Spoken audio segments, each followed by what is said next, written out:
Hello, I'm Mike. Welcome back to the Nerd National Communications Center. It's Friday, October 16th, and it's time for the EV News. In the EV News this week, got some more information on a $25,000 vehicle that a certain company might be building in a couple years. Competition is good, and 60% is a really good number in Scandinavia. Come on and check out the news.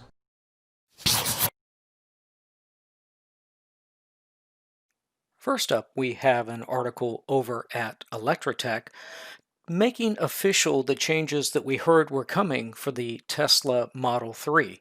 And among other things, that gives us more range. Now, we had heard that the all-important new center console was coming out for the Model 3, plus new wheels, but it had been rumored that they had incorporated the heat pump from the Model Y into the Model 3, and that would explain the mystery of the smaller frunk to make room for that heat pump. So that's all good. If you can look at some of the range changes here, the Tesla 3 long-range model got about a 30-mile increase of range, up to an impressive 353 miles. The standard range is now 263 from 250, and the performance is now 315 instead of 299, making it into that all-important 300 miles of range for an electric vehicle.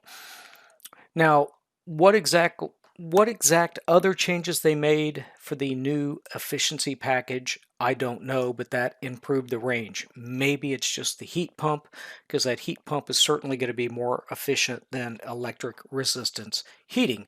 But you can check out the full article over at Electrotech, and I do link every single article I talk about in the description, along with the timestamp, so you can jump straight to it.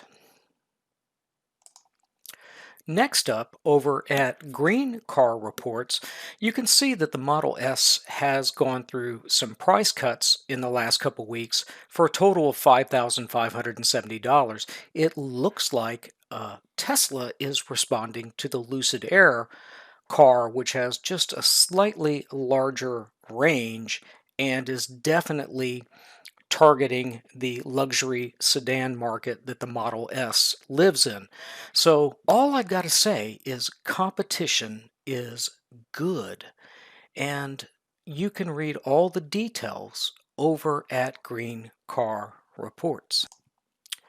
Over at Green Car Reports, we're getting some more information on the potential for a $25,000 Tesla, possibly known as the Model 2. And if you didn't watch the entire 2.5-hour battery day, towards the end he talked about it would make it possible for Tesla to finally do what they've been wanting to do, is to sell a very affordable electric vehicle. And he did say that this new $25,000 vehicle would still be fully autonomous. Now, the driving force with this would be because of the reduction in the cost of batteries by 56%. And if you didn't watch the whole battery day, I do have a 6.5-minute summary that I will put a link in for you here that you can watch, that gives you the highlights of how Tesla intends to cut the price of batteries in half. So a deeper dive into the $25,000 Tesla electric car can be found over at this article on Inside EVs, where they're looking at just how much would that battery pack for the $25,000 car cost. And there have been estimates based on the battery day presentation that The Verge, for instance, says that the $25,000 EV will have a $6,000 battery pack. But there are other estimates that say that a 50 kilowatt hour battery pack could be as low as $2,500. Certainly a lot cheaper than $10,000 to $15,000 that you might see today with battery packs. And the holy grail is, can you get a 300-mile range car that fast charges at 100 kilowatts and doesn't break the bank. My only observation on this is how much cheaper could you make that $25,000 car if you didn't put the hardware in it for fully autonomous? Because at this point, the software ain't there yet to do fully autonomous. And putting that hardware in every single car you make, if you're trying to make a low-cost electric vehicle, is probably actually counterproductive. If you disagree with me, leave something in the comments. So I want to read this quote here towards the end of the article. In fact, the end of the article. If Tesla's Model 2 were available today, it would be competing, in a sense, with the VW Golf, which starts at around $23,000, and the Toyota Prius, $24,000, two of the best-selling small cars in history. Is competing the right word here? Blowing away might be more apt. The Tesla is sure to have a 300-mile range, industry-leading performance, over-the-air updates, autopilot, etc., and the gas and maintenance savings would be lagniappe. Now, that is an interesting word right there. I have to pause and jump over to Webster's and let's look at the pronunciation. Lagniappe. Lagniappe. And it is a small gift given to customers by a merchant at the time of purchase. Broadly, something given or obtained gratuitously by way of good measure. So that is, I think he definitely broke out his thesaurus when he wrote this part. Anyway, let me continue. By 2023, VW might conceivably have an EV that can be compared to a Tesla, but no fossil fuel will be in its league. Your author is a huge fan of the Prius. I'm on my third. But if I could buy a Tesla for a similar price, I wouldn't need a test drive to make my choice. A $23,000 300-mile range car would be a no-brainer versus a $19,000 or $20,000 or $21,000 gas car just because of the savings in maintenance and fuel. So we'll see how this plays out over the next couple of years. When Tesla first talked about the Model 3, they said it was going to be $30,000. It ended up being $35,000, which is still a lot better than a Model S or a Model X, but did not get down to the entry-level price. It was, by the time you load up a Model 3, as it's typically sold, you're in the 40s.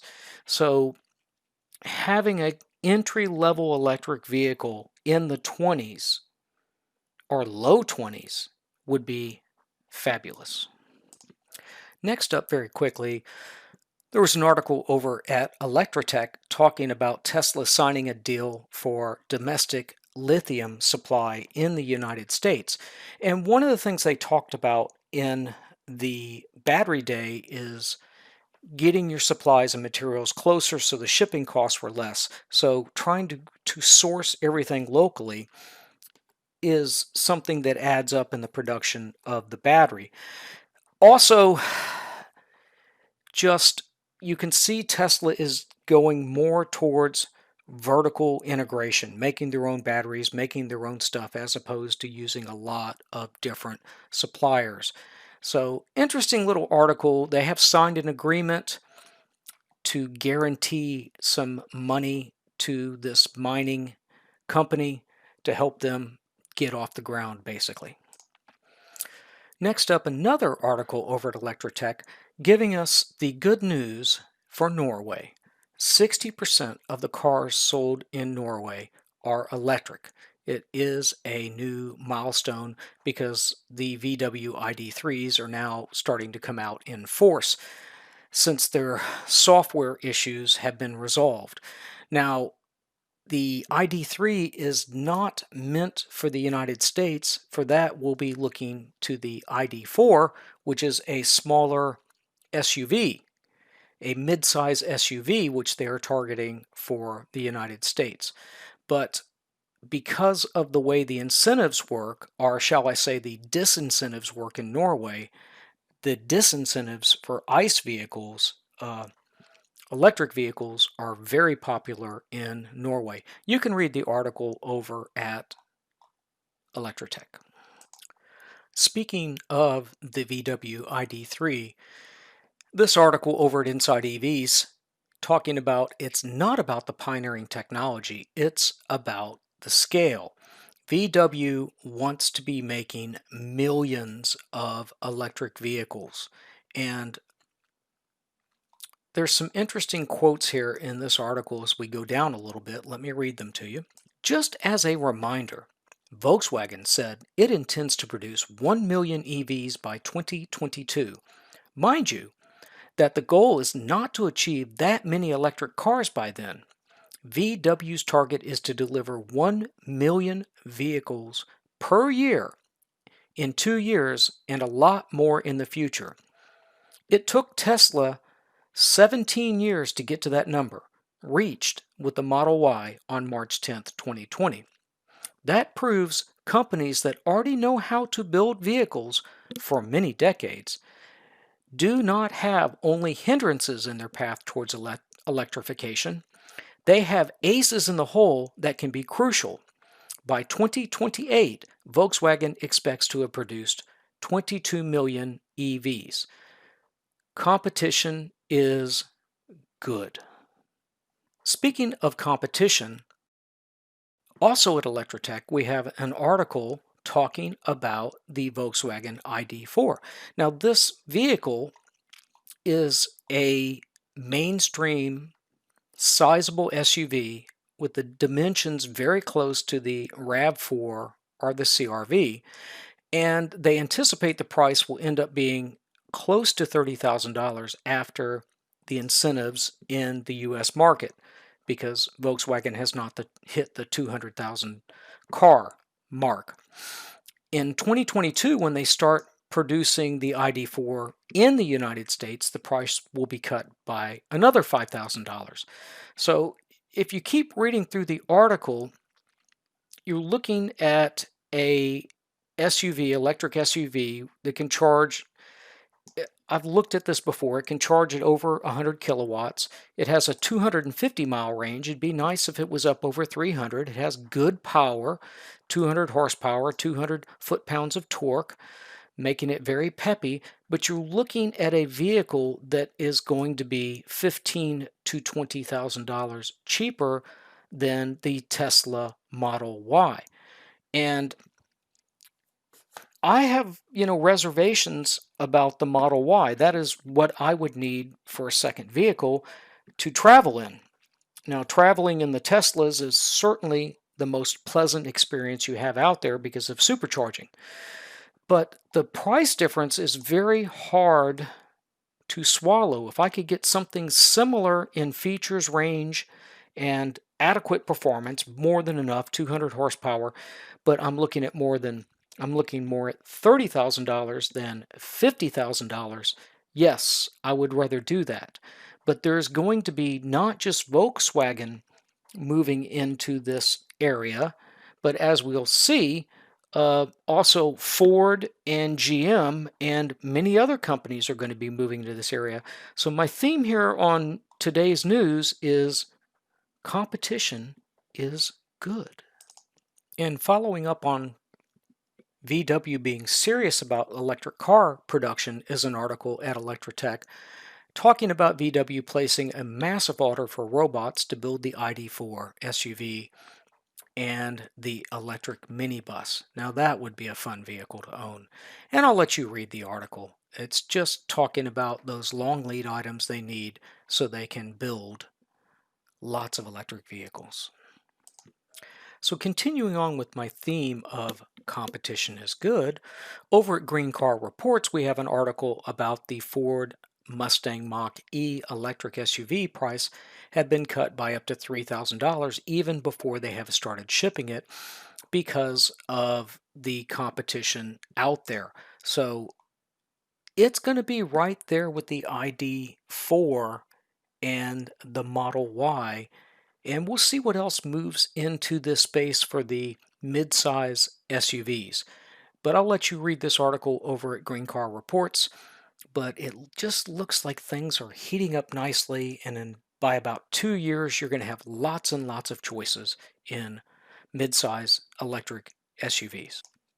Electric Tech had an article talking about GM's self-driving initiative, and that they got their license from California to, they got their permit from the California DMV to remove the human backup drivers from their self-driving cars. If you read the details of the article, they've been doing a lot of testing in the San Francisco area, which is a very tough place for a car to self-drive. So there are lots of different groups looking at self-driving. Some of them have done very badly at it. Uber comes to mind. Some of them are in various stages of progress. Tesla gets 99% of the publicity on self-driving and full self-driving autopilot. Tesla has, to my knowledge, has basically rewritten their self-driving code 3 times now, and they're on the 3rd iteration, getting ready to come out to public beta. And I really hope that this technology matures, but also I hope that it's not just one company that perfects this. So I just thought I'd point this article out because there are other players in the game. GM has been putting out steady EV news, and they're probably going to be picking up pace with their announcements in the next year. But this announcement that Electrotech was covering talks about GM building a factory that's going to be used for the Hummer EV and other vehicles, but they're converting the factory so that it will build only electric vehicles. And this is consistent with GM's plan to launch lots of different electric vehicles. I'll let you read the article over at Electrotech, but it's nice to see a company apparently following through with what they've said they're going to do. My last article here is an article from Inside EV talking about the amount of money let's see if I can say this right, the Bargersville Police Department has saved operating their Tesla Model 3 police car versus the Dodge Chargers. You can read the article, but it basically all comes down to this chart right here. The rolling costs of the Dodge Charger for 1 year, which was maintenance and gas and oil, was $7,580. The running cost for the Tesla over the year was electricity, $825. So in 1 year, the Tesla saved $6,755, and that went an awful long way towards canceling out the price difference of the two vehicles. So the Model 3 was $41,945 versus the Charger was $33,612. So that price difference of a little over $8,000, there we go, has almost been canceled out in the first year of service, and sometime in the mid-second year, the Tesla Model 3 will be saving the police department money. So that's a nice article to see, and I think you'll see, the savings, the more you drive, the more potential savings you have for an electric vehicle. I don't drive a lot of miles per year, and electricity is cheap in Texas, and gasoline is cheap in Texas. So I'm not necessarily hitting break even quickly with my vehicle. I'm not going to hit break even with my vehicle quickly. It's going to be a long haul, but I like to keep a vehicle for a long time. The more you drive, 15,000 miles a year, as opposed to I typically drive 10,000 miles a year. Now I'm driving almost nothing because I'm working from home, like many of us are. But this was a very illuminating article, and that is going to finish up the EV news for Friday, October 16th. If you enjoyed this article, this video, please like and subscribe. Take care.